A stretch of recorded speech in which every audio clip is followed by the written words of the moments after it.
Busy nga sa ngayon ang aktres na si Janine Gutierrez dahil sa taping na kanyang ginagawa para sa isang proyektong hindi pa niya ibinabahagi. Ayon sa kanyang mga post ay isa itong magandang proyekto pero walang clue kung ito na ba ang proyektong hinihintay ng kanilang mga fans ng boyfriend niyang si Jericho Rosales. Sa recent Instagram post niya ay may nakalagay na Day 52 out of 53 na ng kanyang taping na ang ibig sabihin ay matatapos na.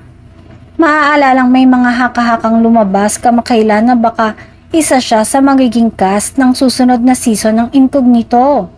Dahil ang mga lugar na pinagtitapingan nila ay halos gubat at dagat. May mga nagsabi naman na baka ito na ang proyektong seryeng pagtatambalan nila ni Jericho na in-announce ng ABS-CBN noong unang buwan pa lamang ng taon. Abangers na ang kanilang mga fans sa mga pabitin at pasuspense na post na ito ng aktres.